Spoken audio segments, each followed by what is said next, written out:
call today's meeting to order. This is the regular meeting of the Marin Local Agency Formation Commission, Thursday, October 14th, 2021 at 7:06 p.m. Olivia, will you please call the roll? Of course. Commissioner Arnold is currently absent. Commissioner Connolly. Here. Commissioner Murray. Here. Commissioner Kohler. Here. Commissioner Caius, or Vice Chair Caius. Here. Chairman McEntee. Here. Commissioner Loader is currently absent, which means that Commissioner Savell Present. will step in as commissioner today. And I don't know why I'm blanking on this after a year and a half here, but do I call roll for the alternate commissioners Yes, as you do. well? Okay. Alternate Commissioner Rodoni is absent. Alternate Commissioner Campbell. Present. Alternate Commissioner Moody. Here. Alternate Commissioner Savell. Here. And again, will be seated as a regular commissioner today due to the absence of our regular commissioner Loader. And we Okay, do have quorum. Thank you very much, Olivia. We'll move on to agenda review. Jason, I believe we wanted to move item 3 off consent. Where did we want to put that? Just put that under business items.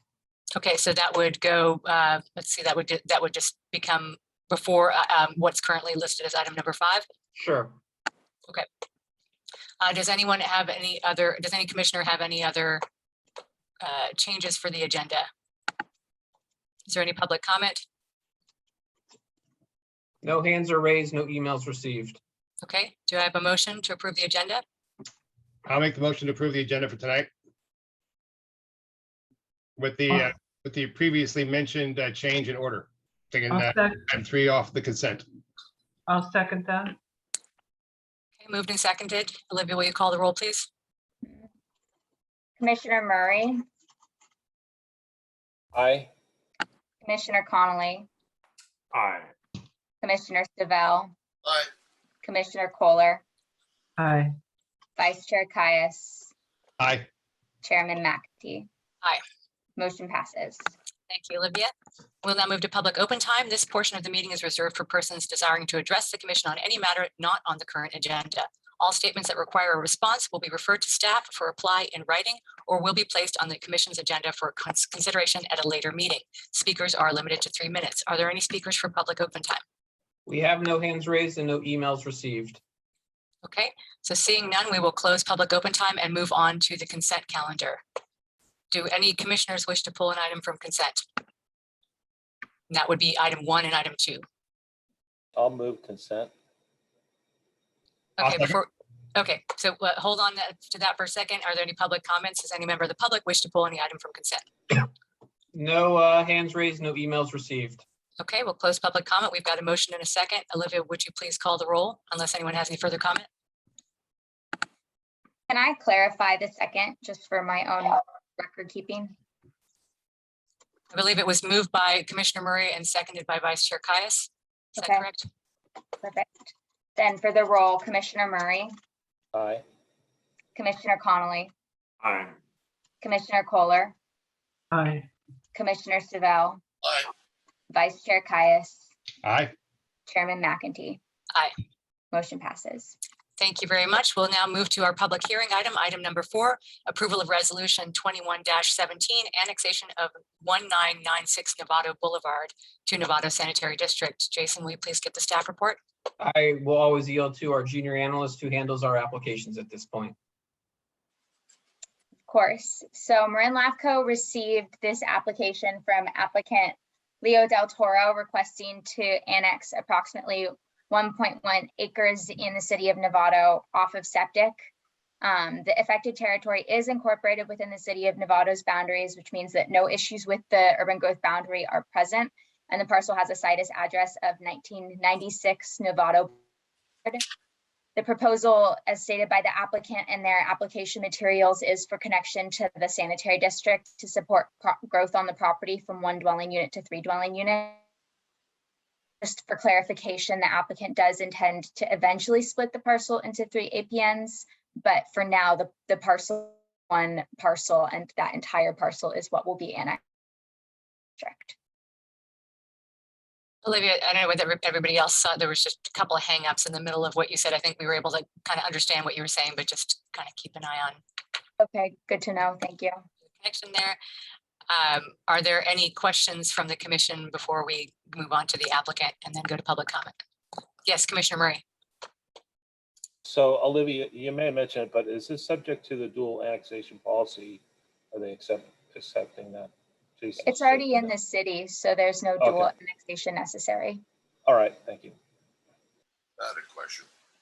Commissioner Savell. Through the chair, Olivia, do I understand you correctly? This is not only within the sanitary district sphere, but it's already within the city limit? Thank you. Thank you, Commissioner Savell. Any other questions from the commission? Okay, does the applicant wish to make any comment? No, Olivia explained it well. Thank you. Thank you, Mr. Del Toro. Are there any, is there any public comment on this item? I see no hands raised and no emails received. Okay, so seeing none, we will close the public comment and bring it back to the commission for any further deliberation or a motion. I think you closed the public hearing, Yeah, correct? my apologies, closing the public hearing. Thank you. I'd like to move approving the requested annexation of 1996 Novato Boulevard and approve attached resolution number 21-17. Do we have a second? I'll second. Moved by Commissioner Kohler, seconded by Commissioner Murray. Olivia, will you please call the roll? Commissioner Murray, Aye. Commissioner Connolly, Aye. Commissioner Kohler, Aye. Commissioner Savell. Aye. Commissioner Caius, Vice Chair Caius, Aye. Chairman McEntee. Aye. Motion passes. Okay. It's approved. Thank you very much, Mr. Del Toro, for appearing here. And we will now move on to the business item. So we're going to go back to item number 3, approval of resolution 21-18, allowing for video and teleconference meetings during the COVID-19 state of emergency under AB 361. Is it Mala who's going to give the report? Yeah, sounds good. Thanks, Chair, and thanks, Executive Officer Freed. The reason we asked for this to be pulled off of consent is we had some minor revisions that we wanted to add to the resolution. Specifically, the resolution is provided in the packet, includes making the findings for all of our subcommissions and subcommittees that are subject to the Brown Act. But given that they meet at different schedules than our commission, after consultation with our executive officer, we felt that it would be better to just have this resolution applied to the commission, and any subcommittees would adopt their own resolution when they meet and then subsequently adopt it every 30 days or shortly thereafter to be consistent with AB 361. So if you don't mind, I'll share my screen. You can see how we revised the resolution. The other revisions that you'll see are to add additional findings to support the need to do virtual meetings in light of COVID. So give me 1 second and I will share. It doesn't look like, Olivia, I'm able to share screen. I don't have screen share disabled. It says one participant can share at a time. Let me see. Try now. Okay. There we go. I think you can all see. Yes. And so you'll see these redlined recitals are just adding more details about COVID-19 and social distancing, as well as the fact that if we were to meet in person, it may be difficult to have everyone present and be able to social distance, and the need for virtual meetings. And Mala, And when this is all kind of in compliance with what is required by AB 361 to make sure. And thank you to Correct. Commissioner Kohler for your recommendation to add more to the findings and to consider what to do with our other bodies. Any Yes, questions? definitely.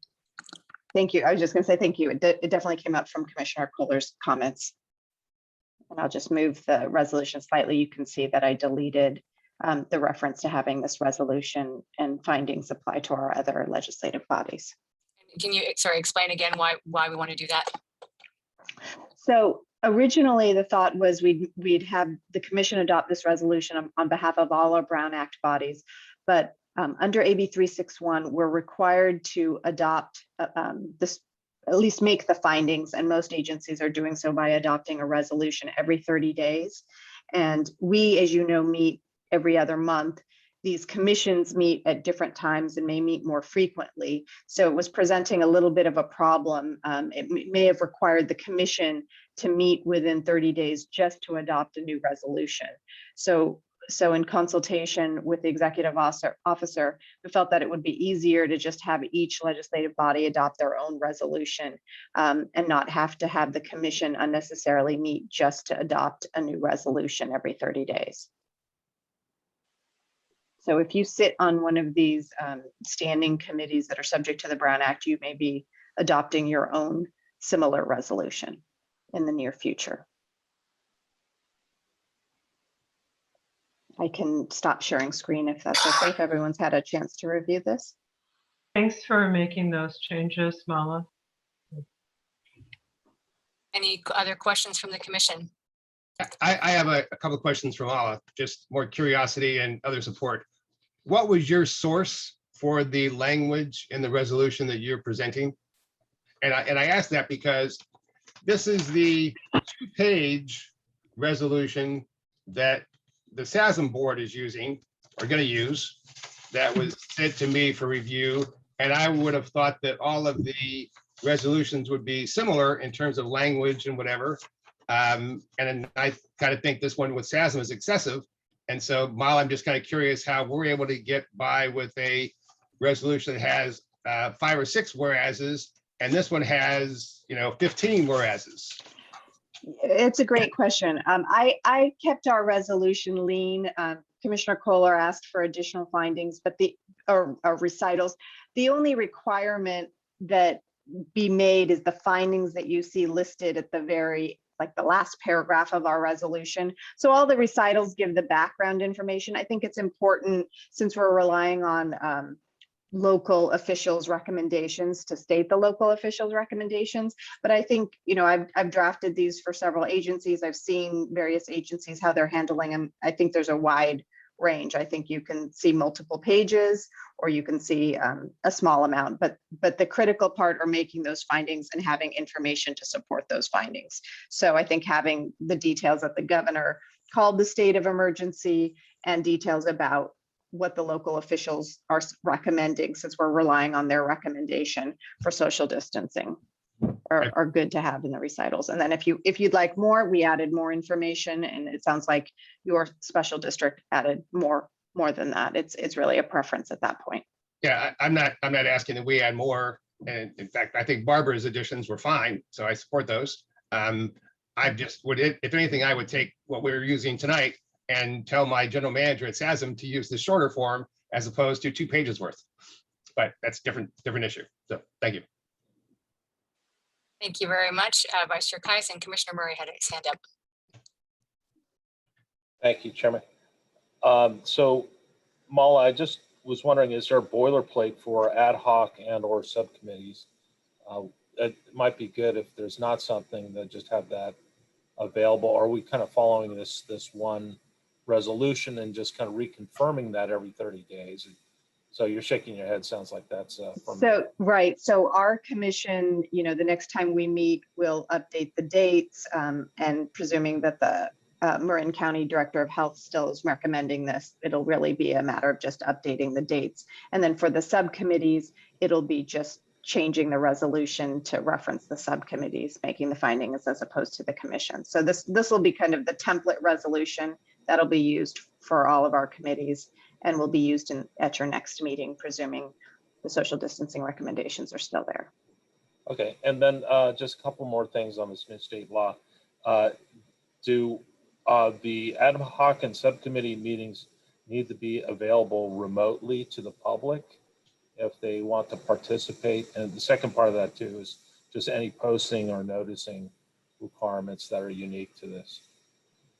So if it's an ad hoc committee, it's not subject to the Brown Act. So in theory, there's no requirement to have the public attend.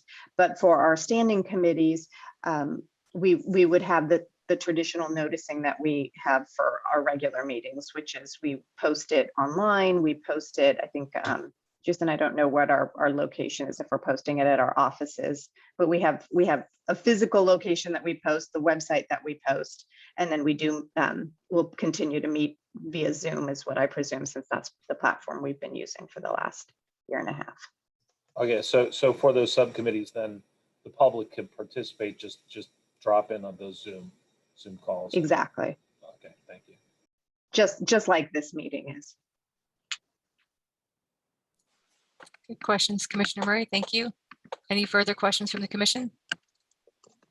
Okay, seeing none, we'll go to public comment on this item.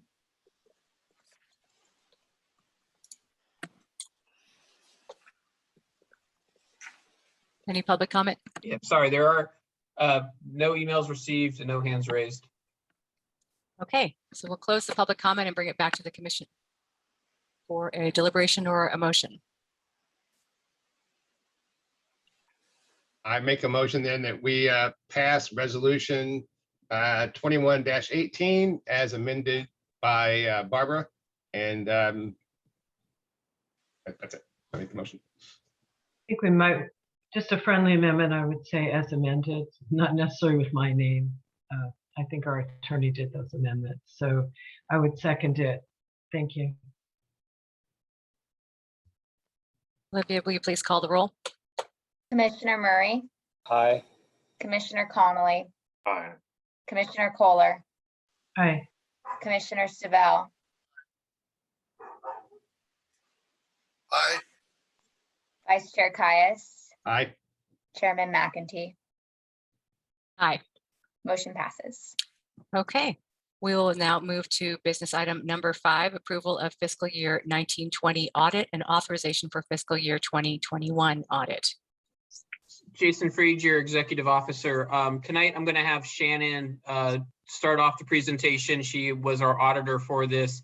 When she's done, I will follow up with some comments and then take any questions you have. I will note that if you have questions for Shannon, please hold off until she's done with her presentation. Her presentation is a total of 2 slides, so hopefully you can hold off until she has completed that part. Thank you. Thank you, Jason. It says host disabled participant screen It's good share. now. You should be Okay. able to now. I Okay. just fixed it. Okay. Let me start my slide. Oh shoot. Beginning. And oh, I did it too soon. Sorry. You would think after a year and a half of doing these, I'd have it under control, and this is my 3rd one today. So, okay. Can you see the PowerPoint presentation? Yes. Okay. So thank you for having me. Good evening, Chair, Commission members. As Jason mentioned, I am reporting on the fiscal year ending June 30, 2020 audit. We started that audit a couple months ago, and we issued the basic financial statements with an unmodified opinion, and that was dated September 24th, 2021. An unmodified opinion is the highest level of opinion that can be received on the audited financial statements. That essentially means that the financial statements and footnotes are presented fairly in all material respects and in accordance with generally accepted accounting principles. We also issued the communication to those in governance. That's sort of a wrap-up letter of the audit. It will indicate any material audit adjustments that we did have, any disagreements with management, of which there were none. And then we also have the government auditing standards opinion, and that will indicate any internal control recommendations. So for the audit results, we like to report that the finance staff, Alicia, was very well prepared for our work and was able to answer the dozens of questions that we had. So we appreciate all of her help, as well as Executive Officer Fried's and Olivia's.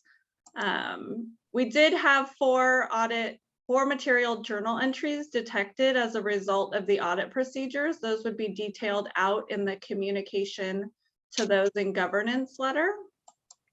And then we had one significant deficiency reported, and that was just a result of the material audit adjustments. So government auditing standards require us to provide an internal control recommendation anytime there are material audit adjustments. So that's why that is noted in the letter. And with that, I can answer any questions that you had on the audit process or any of the audit reports. Before we get Jason- to the questions, if I can just give a quick overview as well. First off, I want to thank Davis Farr, all of their staff. They did excellent work. I was very impressed with what they did. On the 4 items that were listed by our auditor, one of them I will note is something that was, I will take responsibility for. It was how our compensation is tracked during the course of the year. Unfortunately, we had been with ADP still when the fiscal year ended. We were told we would have access to all of our information in ADP for a year. It turns out when we went back in to try and get that information, we didn't have that access still. So unfortunately, we weren't able to pull it up. That will be corrected and fixed in future years. The other 3 items were, this is exactly how we presented the information to our previous auditor, and that's why, and I would expect these types of things to occur. You know, you have a new auditor, they want things in a slightly different format. So we presented things the way we presented to our previous auditor. Davis Farr prefers to be presented in a different way. I think Elisa understands what they want. So hopefully next year's audit, the presentation will be in a way where they find it acceptable. So I don't have any high-level concerns about what's in the audit. I will note for those that haven't been around for since I started the audits prior to me, we were having issues of missing documents, of not being able to present information at all, having invoices that we couldn't find. You see none of that information in the audit. So I feel like we have come a long way from when I took over in 2018 to where we are today, to where the only issue that we're seeing is we reported things in a slightly different way than what our auditor would like. And so we can fix those things. There's no missing information at all in this process. So with that, I will yield to commissioners to ask me or our auditor any questions. And before we, Oh, go ahead. okay, Craig. yeah, but before we, Second. we've got Craig and then Commissioner Connolly. But before we go into that, Jason, will you just kind of clarify that we switched auditors? You have to within what the rule is about switching auditors. Yeah, according to state government code, you're not supposed to use the same auditor for 6 years in a row. The last auditor we had used, that was their 6th year, and so we can stay with the same firm, but we have to switch auditors. But we decided to do, since we hadn't been out to bid in quite some time, we decided to just go out to kind of bid, like an unofficial bid. I just went out and found out how much it would cost with a bunch of auditors. Davis Farr does work for several other LAFCOs, mostly Southern California, I believe, and actually gave us a bid that was cheaper than our current auditor. And that's why we ended up going with them, was because they gave us, they understand LAFCO, and they gave us a cheaper bid than the current auditing firm that we had been using gave us. So it seemed to make sense to go ahead and make a switch. Also, I will say our last audit, while I don't want to speak ill of them, they were very slow in our last audit. It took them a very, very long time to complete it. You know, Davis Farr, as they said, like 2 months they started and they were done. I was very happy and pleased with they stuck to the schedule very well. Okay. And just to add, the commission approved going with Davis Farr. You brought that to the commission, so it wasn't just you. Yeah, that is correct. We fully supported that. Okay, Commissioner Murray and then Commissioner Connolly. Yeah, so, well, thanks, Jason, for the summary. I think Riccardi did a good job as well. And this was kind of a move that Jason brought to us to say that basically we have an auditor that's specializing in LAFCOs.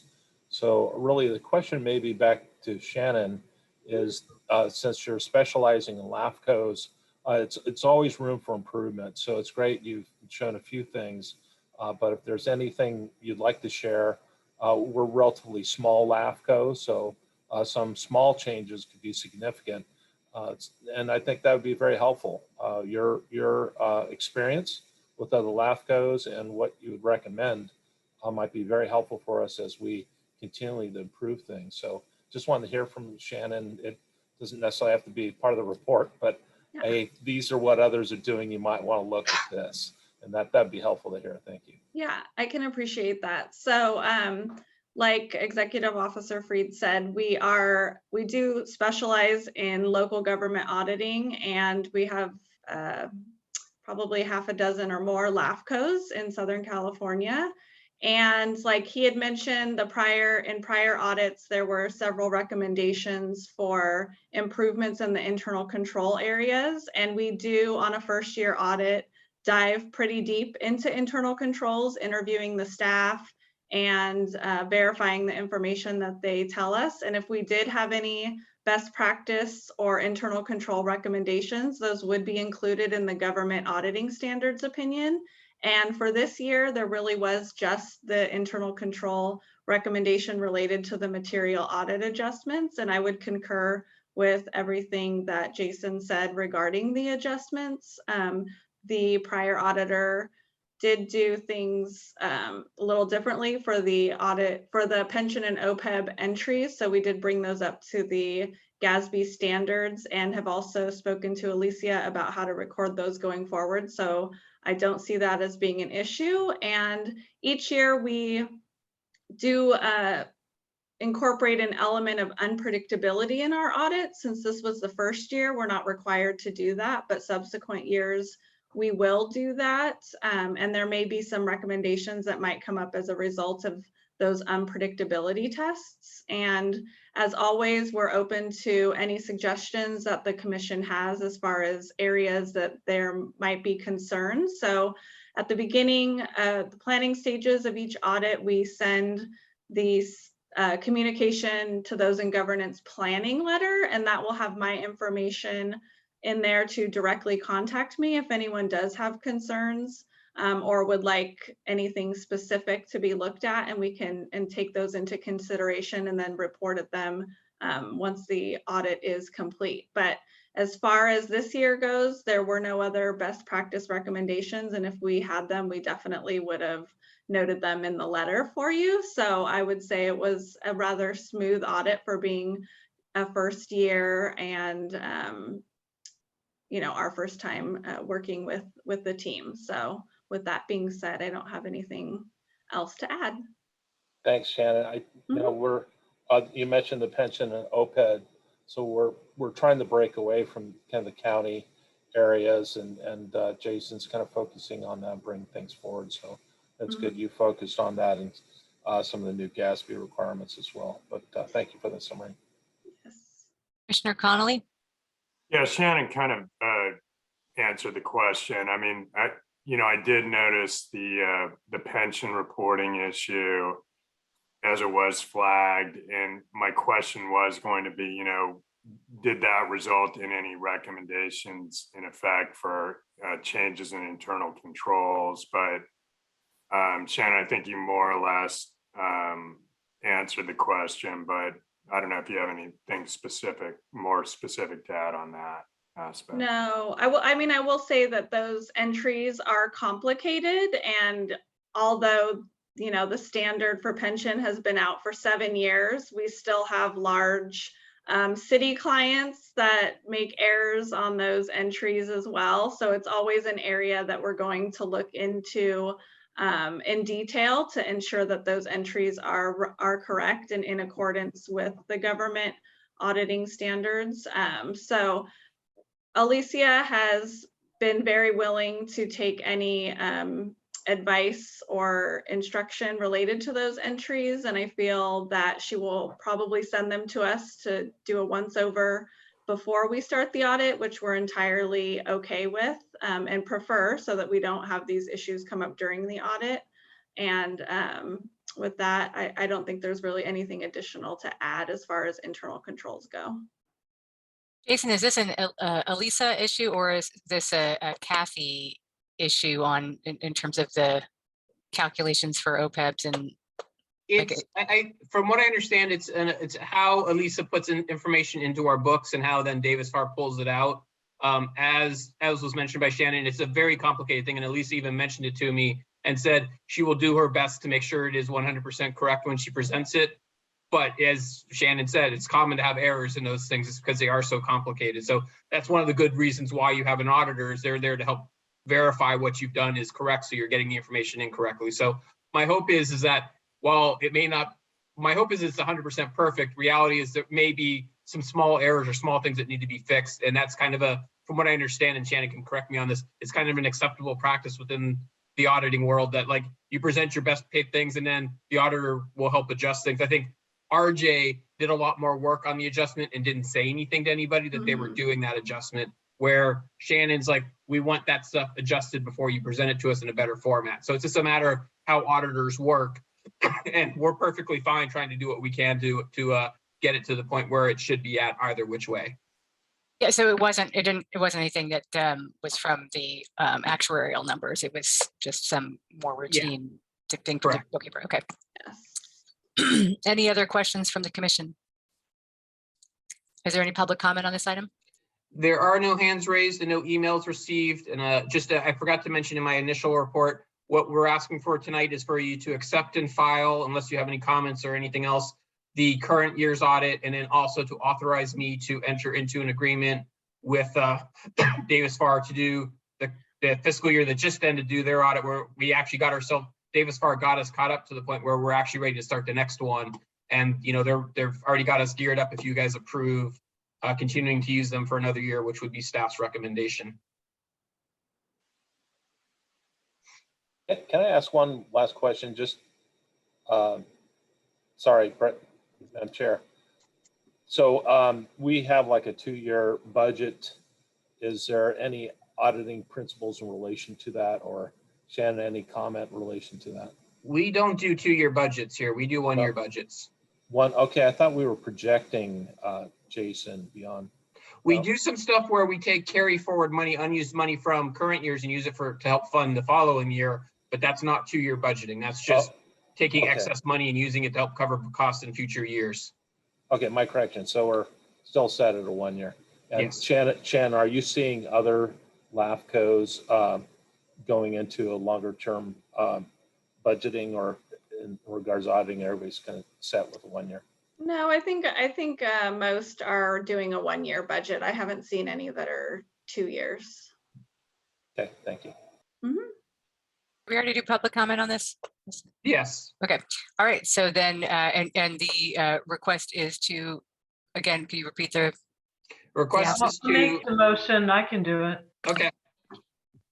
So I make the motion to accept and file the audit, and not with the additional instructions, but as you mentioned in your staff report, the corrections you'll make in the internal controls, and also authorize the executive officer to enter into an agreement for the FY 2021 audit with Davis Farr for a not to exceed amount of $7,450. We have a second? I'll second. Moved and seconded. Moved by Commissioner Kohler, seconded by Commissioner Murray. Olivia, will you please call the roll? Of course. Commissioner Murray, Aye. Commissioner Connolly, Aye. Commissioner Kohler, Aye. Commissioner Savell, Aye. Vice Chair Caius, Aye. Chairman McEntee. Aye. Motion passes. Thank you very much. And we are, thank you, Shannon, so much for coming and introducing yourself to us. I think in future years, unless there is something that the commission wants to talk about, we may not have Shannon appear every year. We may just have the report. But if you do want us to have Shannon appear, make sure you request that when you see the item. Okay. Thank you very Thank much. you, Have Shannon. a good evening. You too. All right. Thank you. Okay, and now we are on to business item number 6, discussion and update on 255 Margarita Drive. Jason. Yes, thank you. I will start this off. So as background for some commissioners, because you may not have been here in 2015, I know I wasn't here in 2015, and many of you were not as well, but a few of you were. We have an old application that was originally presented to LAFCO as an emergency OSA out of service agreement because there was a failing septic tank, and the property, because of its proximity to San Rafael Sanitary District's system, was going to connect into that system. So it was the emergency OSA was approved using the process. In between the emergency OSA approval and them connecting using that, and the application itself, San Rafael Sanitary District, which I'll just refer to as a district moving forward here, made comment to us as we were going through the approval process that that the parcel that was getting connected was going across someone else's property, and they wanted to see an easement done in order to rectify the situation of going across someone else's property, which is 100% what you should be asking for. If you're ever crossing another parcel, you want the easement rights in order to make sure it's connected correctly. The applicant was never able to get that easement right. We originally approved the application on condition that they get an easement right. The commission later extended that approval, gave an extension to the applicant to give them more time to get that easement right. They were never able to get the easement right. By the time I started with LAFCO, I started reviewing all of our old open files, and this was still considered an open file because the condition had not been met, and realized that the application actually lapsed. It was no longer a valid application. It had to be, because they never came back to us for an additional extension, and by the time that additional extension would have been given, it was past when I had already started. So we discontinued that. We had sent a letter to the district saying, hey, either we need to get a new application with the easement rights to it to meet your requirements, or you need to do a disconnect. I've been working very well, and I want to say that the district staff has been very cooperative and wants to see this fixed as well and resolved as well. The issue is the applicant keeps saying that the neighboring person is perfectly fine with having the lateral going across their property, but doesn't want to sign any documents saying so. That to me is a semi-red flag. And so recently the district decided to actually reach out directly to the neighbor whose parcel has the lateral across it and ask them, are you okay? Like, try and find out some information. Are you okay with this? Try and explain to them why an easement is in their best interest, because if something goes wrong with the lateral, all of a sudden they're going to have sewage on their property and they're going to be responsible for it rather than the neighbor.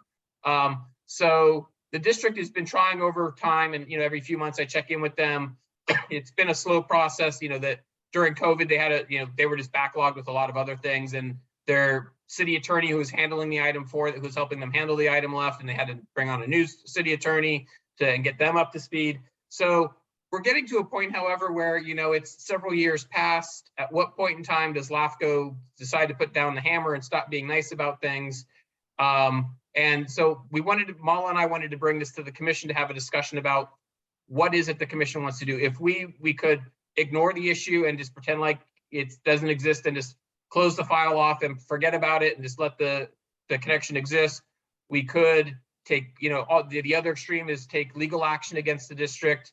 If we're going to do anything, have any legal discussions, we shouldn't have those today. We should agendize a closed session at our next meeting so Mala can go over all of our legal options with us, which at the end of the day is probably going to be my recommendation if that's the direction we want to go down, is understanding what legally can we do to make this applicant and more importantly the district compliant with what they're supposed to be doing, which is at this point the district needs to stop serving this parcel without since it was never annexed into the district, and their 1 year and their extensions have since passed. So that's my high level review, but I'm sure you'll all have questions for either myself or for legal counsel. Mala, do you have anything to add before we take questions? No, I don't. I think Jason gave a good report. Okay, Vice Chair Caius. I'll just bring some perspective to this because at the Almonte Sanitary District a year or two ago, we ran into a little bit different, but a similar issue with a existing lateral going across a property where there wasn't a filed easement and a new owner and all that. And it can become difficult, but there are legal things to consider and discussions to have and whatever. So I would actually support and recommend what Jason said, that we carry this forward to the next board meeting, to the next commission meeting, and in closed session, we really do some greater discussion about it. And eventually we came to a good resolution at Almonte, but I would support Jason in doing a closed session to discuss this at the next meeting. Thank you, Vice Chair Caius. Mala, or actually maybe Jason, what would be the effect of LAFCO choosing not to enforce one of our requirements? Do you think that would have an effect on other, other procedures that we do where districts or applicants may not feel that we would carry forward with our duties? I will give the political answer and I'll let Mala give the legal answer to that. I think that we would look in a weaker state, that we would not necessarily be viewed as an agency that needs to be taken seriously. Like, what's the point of going to LAFCO if we can just get if we can get the district to connect us and we can ignore LAFCO, I'll save money and not go through that process. And then all of a sudden we end up with a hodgepodge of stuff getting service. We don't know about it. And technically speaking, when we do MSRs, how do we know if they're properly serving all their customers? Because we don't even know who all their customers are because they're not in the district.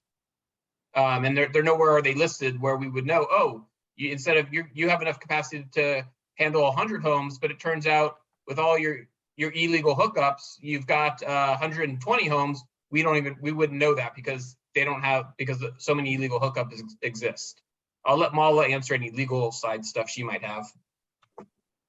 I think that is my biggest concern, is that we don't look like we're willing to enforce our regulations. If the concern is that maybe we, if you direct us to agendize a closed session regarding initiation of litigation, there's obviously costs associated with that, and we would have a detailed closed session discussion. But if your concern is that if we don't take action on this particular item, does that preclude us in the future if there are other individuals who are not complying? It would not preclude us, but I do have concerns that it appears that we're not enforcing our own. Right. rules. And there would be we would be unevenly applying our rules if we enforced it against one and not the other. Commissioner Kohler. Yeah, so in looking at this, I know we talked about, Executive Officer Freed talked about that as far as we understand, the adjacent property owner has not signed an easement and may not be aware if a sewer lateral explodes on their property, it's their problem. Is there also something that if LAFCO did not do its duty or its job, that in the event of something like that happened, that we might be considered to contributing to this problem? And I mean, that's just one thing I've been thinking about is I don't want to do things just for bureaucratic reasons to say we crossed a T and dotted an I, but I also think there's some concern about that.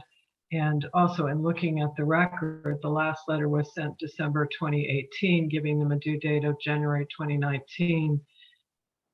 I'm fine with some sort of closed session, but I do think we should consider sending another letter with the same sort of directive. So we're putting them on notice that we're not done, but maybe you want to answer that question. Would LAFCO be potentially in that situation where the sewer lateral broke on the adjacent property owner's property? Would we also be complicating that issue because we didn't do our job in ensuring that they got through that process? Long-winded, I apologize. No, and it's a good question. I understand what you're saying. I think we would likely be brought into a lawsuit if that situation were to occur. I think we could get out of it, but obviously there'd be costs that LAFCO would incur. But I think we would be named. I would suspect the district would be named, and then the adjacent property owner who's benefiting from the lateral would be named. So it wouldn't, there are risks associated with also doing nothing should there be a problem with that lateral. And the other thing I noticed in the letter, it went to Thompson Builders. So this is not a one-off property. I mean, it is a one property, but these people potentially can get the word out to others that we've been able to do this. We don't, no need to get involved with LAFCO. Save your money, save your time. We're Thompson Builders. We do this all over the Bay Area, wherever they work, but I know they're kind of big. So I think we would be setting some precedent by not at least drawing a line in the sand and saying, you have to do this. But that's just one question or thought. Maybe it's more of a thought. Sorry, I'm getting into deliberations. I apologize. Thank you. No problem, Commissioner Kohler. A question from Commissioner Murray, and then we'll go to public comment, and then we can deliberate. So we have willing parties. It seems like there's approval. All want to see this done. Some reluctance from a neighboring property owner. To me, is who's the enforcement group? And this is brought forward by County Health Department saying they must connect. So to me, it seemed reasonable that County Health works with the City of Santa Fe Sanitation to work with the engineer, as we've seen in other applications, to develop that easement document between the owners and parties, and then bring that forward to LAFCO. So really, we've provided approval. These parties need to perform. And to me, the enforcement arm is the county health. So if they don't perform, then imagine there's penalties, and that's something perhaps we look at further in closed session. But I think we do our best to try to encourage everyone to perform, so don't get in any sort of protected legal discussion, nor a precedent-setting situation where a large local Santa Fe developer like Thompson feels that they have some special rights over anyone else. But I think it seems pretty close, and perhaps just with COVID and other things, folks haven't focused on getting this completed. And it may just be that engineering easement development and bringing that forward, perhaps with encouragement from County Health Department. That's my view on this. So Mala, is there, as far as Commissioner Murray's question about who would be the enforcement arm here, can you speak to that? I'm not sure it would be County Health at this point, because we granted the initial approval in terms of allowing them to connect to the district. That's expired. So really at this point, I think we're the enforcement arm of enforcing our own act, right? That requires the district to come to LAFCO and get approval. And the subsequent action is, if for some reason an easement can't be obtained from the neighboring property, then I think the end result would be going back to septic. And that would then obviously involve the county. I think there was a question from, so Commissioner Sabel and then Commissioner Vice Chair Caius.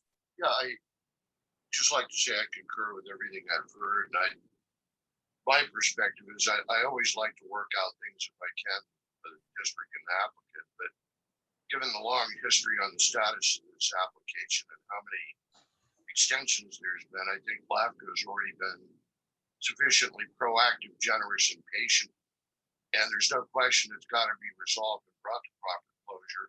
Moving forward, my only question to staff and the commission would be, should we consider waiting for the final report from the district by a date certain regarding the results of the agency's last September 2021 outreach to the applicant before moving forward to formally terminate service?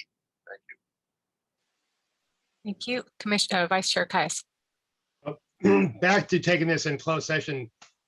There's an established policy about not having septic, and any opportunity to get a property from septic to a sewer system is the stated policy of the state, the county, probably the US EPA.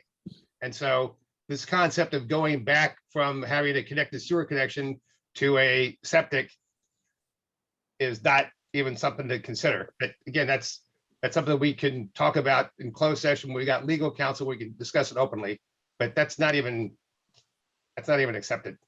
Yeah, I think Mala, you were saying that that would be basically the only alternative to going to doing the correct path, is that either you fulfill the easement and get the annexation, or you don't, or you lose your right to the sewer and then have to get to the septic. I think that was not a recommendation, more it was I would obviously, consequence. we would prefer not to be on septic. Just worst case scenario, if the easement can't be obtained because the neighbor won't grant it, that would be what we could be looking at. Jason? Yeah, the county policy is if you're within 400, and I'm drawing a blank if it's feet or meters of a sewer line, they basically tell you to connect to the sewer line unless there is a legitimate reason not to. So if this parcel can't get the easement rights, That's how they're getting 400 feet to that, or whatever the 400 distance meter is. That's the only way that they can get to it, is across this parcel. So if they don't have access rights, then the county would reissue a septic, would let them go back to septic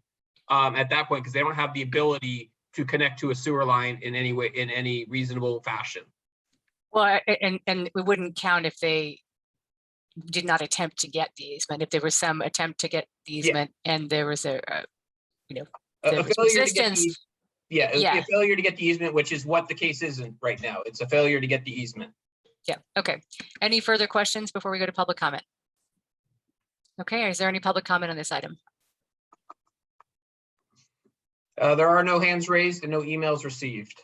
Okay, so we'll close public comment and bring it back to the commission for, so this is just a discussion item, right? So you are just asking for direction on this? It's a discussion item with the intent of, do you want us to go into closed session, which it sounds like you do. So I don't necessarily need you to take action on that. We kind of got the indication, let's go to closed session. That's what we'll just have it on the next agenda for you. So is there any commissioner who would be opposed to bringing this to closed session in the next meeting?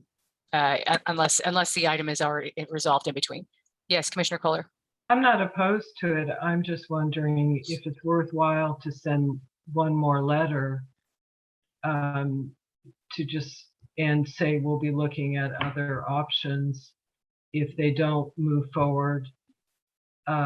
Would it be worth it, or would, I mean, it's only a couple months to the next meeting, whatever you think, Executive Officer Freed. Yeah. My comment is, I'm in good contact with district staff. They're aware of what we're doing. And if they come to a resolution and they're trying, they would love to come to a resolution. If they do, I will present that and we won't do the closed session. I am not convinced that they will be able to get to resolution within the next 2 months. And I will say this, any communication we have attempted with the applicant has never been returned. They've never once attempted to contact us. They've replied to emails that I've sent, that the county, that the district staff replied to. They replied to the district staff, but never replied to me.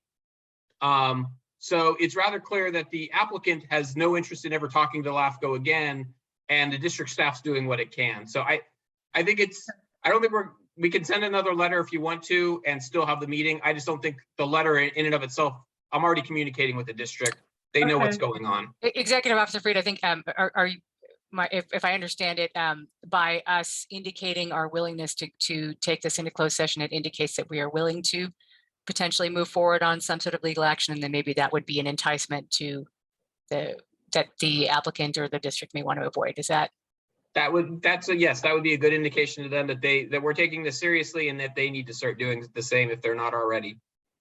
Can I just ask one question? Is the applicant Mr. Peterson or Thompson Builders? I mean, I noticed that the letter went to Thompson Builders, but I thought the applicant was Mr. Peterson. I believe they are one and the same. I believe the owner of the company is the owner of this parcel. Okay, because, all right, well then. I was confused by that originally too, but I think that the owner of that company is the same person who is the applicant. Okay, well, thanks. And thanks for sorting through all that sordid history for us. Just for clarification, the applicant's name is Paul Thompson, so it would make sense if Thompson Builders from applicant Paul Thompson. At least that's what I see in the letters. That little bit of clerical clarification. Thank you, Olivia. Okay, Just go one question about the letter, though. It talks about an agreement between Mr. Peterson. Is that the adjacent landowner? Is that, because it says, the letter says no additional time extensions would be approved and that it was pertinent an agreement be reached between Mr. Peterson and SRSD in order to allow for annexation. So I'm just a little confused on that, but we can sort that out in closed session. Yeah, we'll do some research on that for you.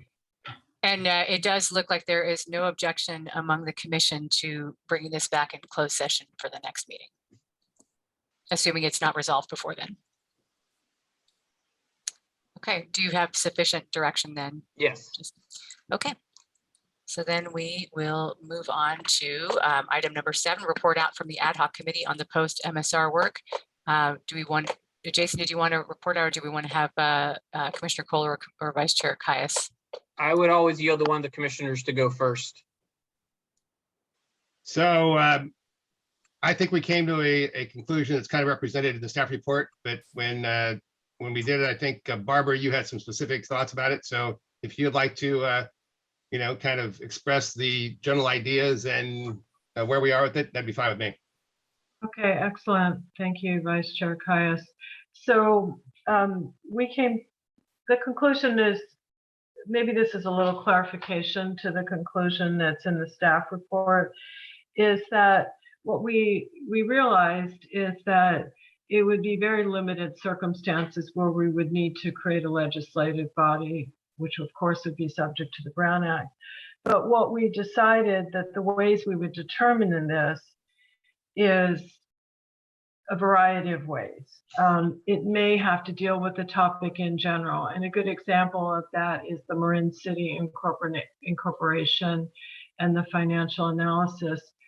And because LAFCO staff are not necessarily in the area or so cognizant of some of the controversial issues, that may not be crystal clear when you first attack an MSR or a specific topic. So the topic in general would be one way to sort of tease that out. If there is significant public interest, there may be a lot of public comments on something. And I think that was seen with the Novato MSR, and I think there was a different resolution there. But if that was a typical MSR and one of the decisions for us to form a work group where there was so much controversy, that would be one that you would want to form a legislative body. Or if there's a LAFCO commissioner who's really, this is not a correct term for the lawyers in the room like Supervisor Conway, but a subject matter expert. For example, Commissioner or Vice Chair Caius is really an expert on what's happening in Southern Marin. So consulting with a commissioner in the area when you're working on an MSR to see what kind of controversies that may not come out as staff do the MSR would be a good way to tease out if there looks like there's going to be a lot of public interest in the topic. But what we came to is the reality is that's going to be not very often. And I think staff used the words rare. I'm not sure that it'd be rare, but it won't be very often where we would need to form a legislative body. So hopefully I've not confused this issue, but there isn't a nice set of if this go here, if this go here. It's really teasing out, do we see that there will be significant public interest, and therefore there will be a need to have a legislative body that is public notice and allow public comment, even though there may be technical issues that would be easier to discuss, not with that sort of body, but it may be necessary to do so, just like so many of us do in our other roles, some of us on city councils or supervisors. It gets more difficult, but it's important to do so. So hopefully that hasn't confused you all. And Vice Chair Caius, does that make sense to you? It does make sense. And that's the gist again of our conversation when the ad hoc committee met. And what we really wanted to do was provide Jason and staff with some general guidelines, but not get in the way of them being able to do their task, which is already difficult enough. So I think, Barbara, you covered it, and I support that. So I think we're prepared to move on. Thank you very much. Are there any questions? Oh, I see Commissioner Murray. Okay, thanks. So yeah, thanks, commissioners, for your work on this.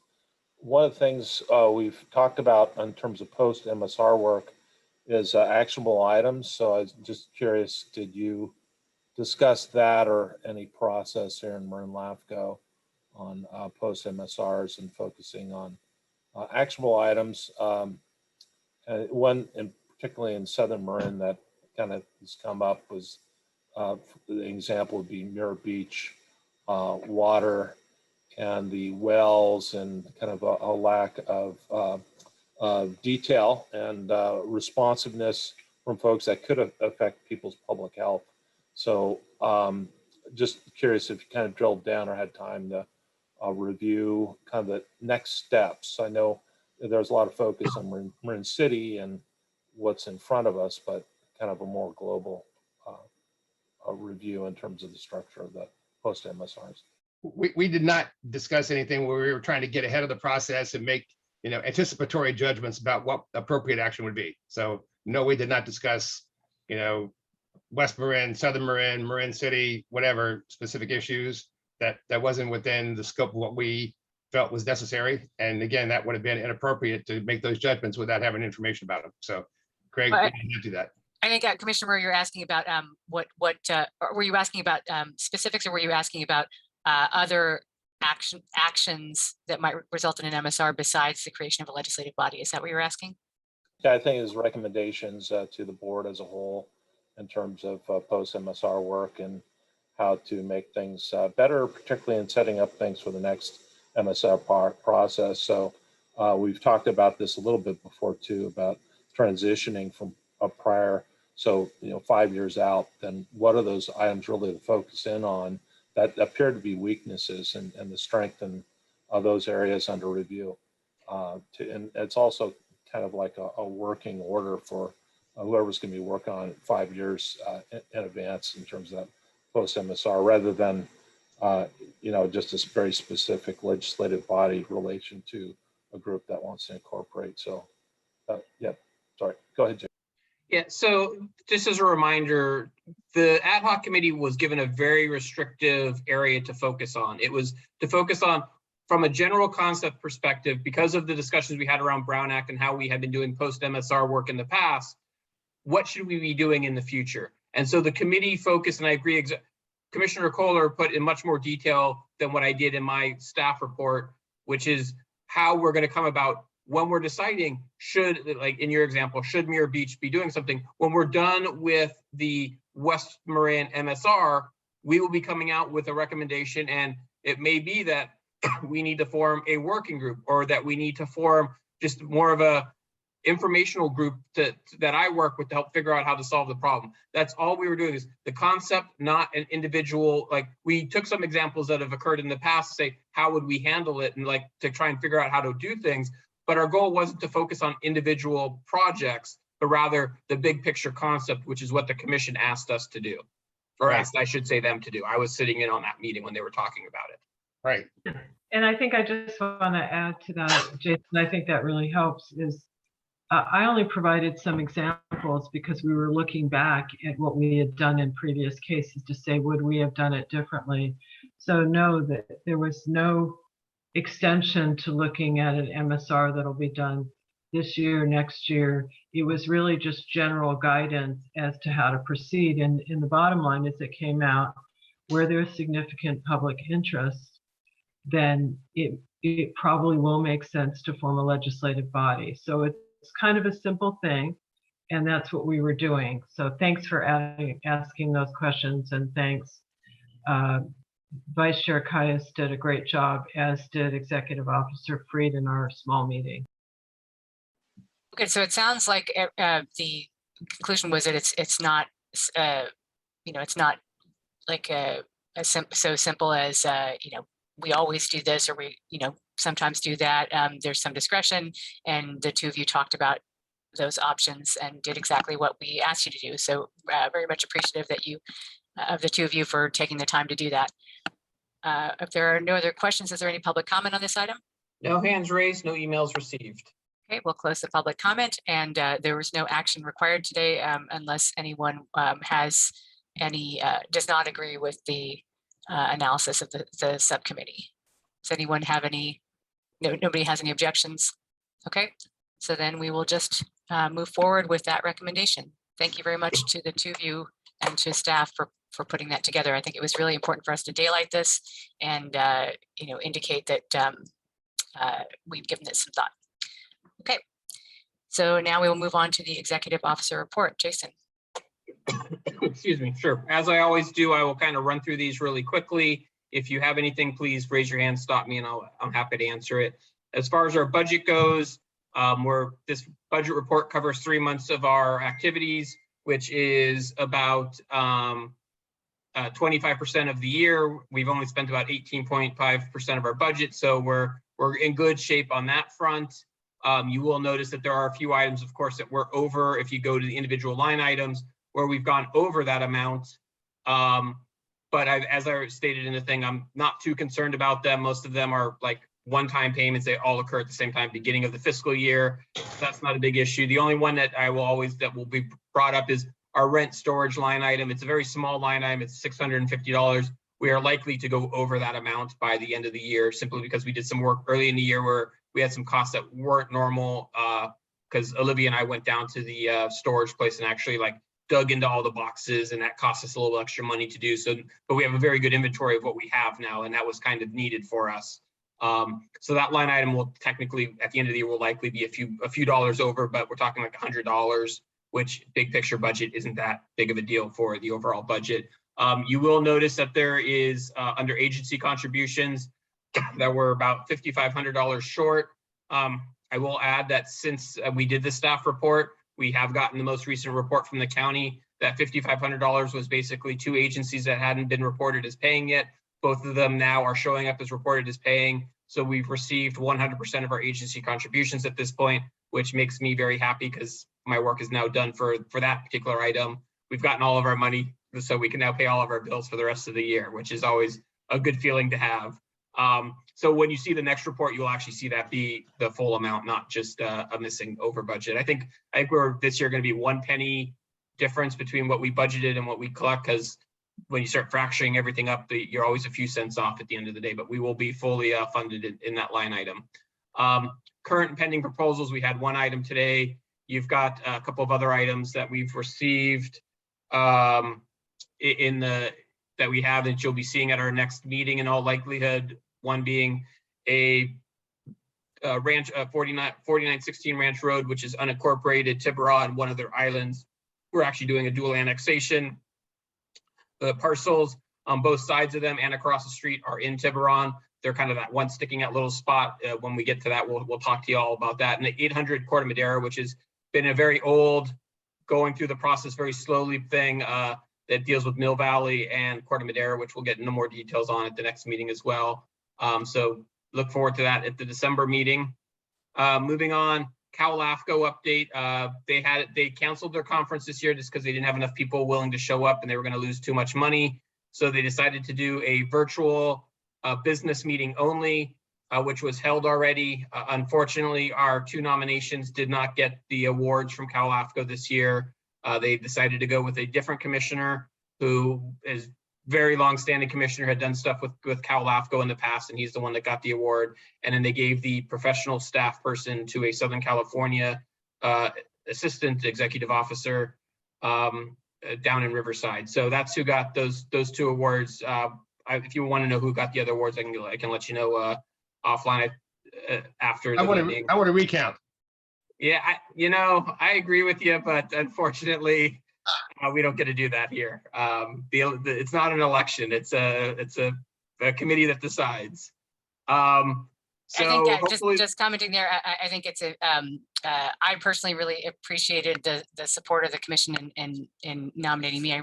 Really meant a lot to me personally, and I'm sure that Executive Officer Freed feels the same about getting the support of the commission. I think that that is its own reward, whether or not Cal LAFCO chose to recognize us on a state level. Yeah, I will say it was an honor being nominated, and that was important enough to me. So thank you for that. Trying to go on, the last item I have on the agenda is discussion of our annual workshop for 2022. We're all of a sudden we're in October, we're getting to the end of 2021, so we should probably have a discussion about what we're doing for our workshop next year. In the past, we have done internal workshops. That's been our most normal one. Last year, we did a workshop on shared services, which was, I consider, more of an external one. We had a discussion about trying to do a joint workshop with another LAFCO, like kind of share best practices, how they work, how we work, share best practices. That one ended up not occurring, but we've had discussions in the past about doing that. Staff's recommendation at this point is If we want to do an external one, we can. You know, there's more subject matter we can do. But we I will also yield to Deputy Executive Officer Siebel about this. He and I have been talking about, we're getting close to the end of our current round of MSRs. We're in West Marin. When we complete that, we've got 2 more groups to do, or 3 more groups to do, and we will be done with this round. And looking at a calendar, if we don't have the discussion in 2022 and wait until 2023, we're going to be at the very end of the current round. And it may make sense for us to have a workshop to discuss what does the next round of MSRs look like. We don't necessarily want to do exactly the same thing we've done this time, because the report should probably be a little bit different. We just did a very good round. We will have a lot of good information, but we don't need to cut and paste from the current report into a new report to get the same information. So let's have a discussion perhaps about what we do. We normally do our workshops in the January timeframe when they're internal ones, because it's a discussion about what we want to do, and it gives time for the budget committee to meet, have a discussion, put stuff into the budget, and figure out the following year's budget based on the internal workshop. This would be staff would be suggesting something slightly different, since it's going to be focused on the MSR. That doesn't really impact our budget all that much, unless we're going to talk about having outside vendors come in and help us do stuff. If we're keeping it internal, we know what our budget is. It's 3 staff. It doesn't impact the budget all that much. So perhaps instead of doing it in the beginning of 2022, we wait until middle of 2022 to do that workshop and have something that will be useful. We will have completed our West Marin MSR. We will have started the next group. So a lot of people will be in place to help us. Hopefully what we could do is grab all of the cities and towns and the special districts in the county, have them come talk with us while we're having this discussion about what the next rounds should be. So most of them will have been through a good round with us. A few will still be missing, but most will have had that discussion if we push it off until the middle of next year. And since it does take time to organize these things, wanted to bring the discussion up now, figure out what the commission wants to do, so staff can be prepared and start working towards it as time moves on. That is my report on that item. Thank you. That sounds very good to me. Commissioner Murray, what have you got? Hey, so Jason, thank you for the report. One of the things I'd suggest, I'd like to see the board do kind of a little deeper dive on this. So it would be good for us to spend a little time on it. We here in Marin LAFCO, we did promulgate and received legislative support to have JPAs report to us, and that's now statewide. And that might be an interesting area, is the kind of focus on Marin's JPAs and some review of that. Also, I've seen at Cal LAFCO conferences kind of looking at really good shared services. For instance, Marin, it was Humane Society, I believe Yellow Group was kind of looking inward towards Marin and other groups. But I think it might be time to kind of focus on JPAs and how they interact and our level of review of those and good governance. It seems like, like special districts, they're numerous and often not really reviewed too closely. So that might be an area that we could look at. What do you mean by Marin Humane, meaning the things that are under Marin GSA, or what you said good shared services like Marin Humane? Yeah, so state of California, the Cal LAFCO conference, there were some sessions on good governance within different LAFCO regions. And for Marin, it was looked at really good animal control through Marin Humane. So I use that as an example, which is important. If we have a good governance kind of structure that other counties are looking at, then that's something to take a look at and also help promote. But like say, what's kind of under the radar is these JPAs. We have a relatively new state law. We have reporting requirements. And in terms of, if Jason's feeling like, hey, we've kind of done the standard approach on MSRs in our areas, we feel we're in a good position, but what else do we need to look at? It seems like we are responsible for JPA. So that report to LAFCOs, that's new state law, that we take a look at that.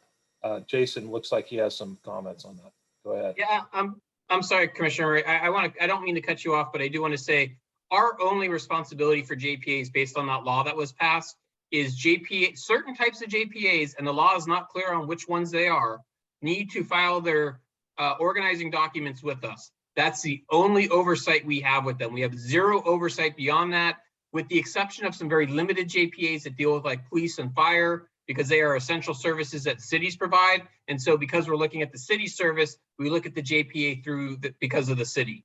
But we do not really have any control or any oversight over any JPAs beyond the fact that they need to file their organizing documents with us. Yeah, I'm thinking in Contra Costa, it's health care districts that they're struggling with. There's some fire districts as well.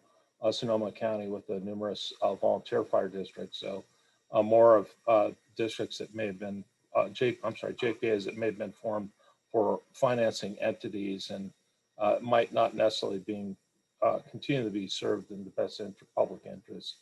So I recognize, Jason, that the workload on LAFCO staff is limited in relation to JPAs, but still the end goal is making sure that there's good governance in Marin, and examples of that good and those that you may want to take a look at. And if you feel that's not our scope, I know it's transportation districts and school districts are not our scope, but JPAs are kind of within our boundaries. So that's, anyway, it's something to put out there. Maybe it's just a quick relation in terms of how many have reported, those that are aware of that haven't reported, and what's here in Marin in regards to that new state requirement.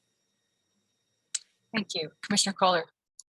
I want to say that I'm in complete agreement with Executive Officer Freed and Deputy Executive Officer Seibel about looking at MSRs and different approaches rather than a cut and paste, because I think my short time, maybe it's not so short anymore, is that our staff have done an incredible job of getting things moving on all these MSRs.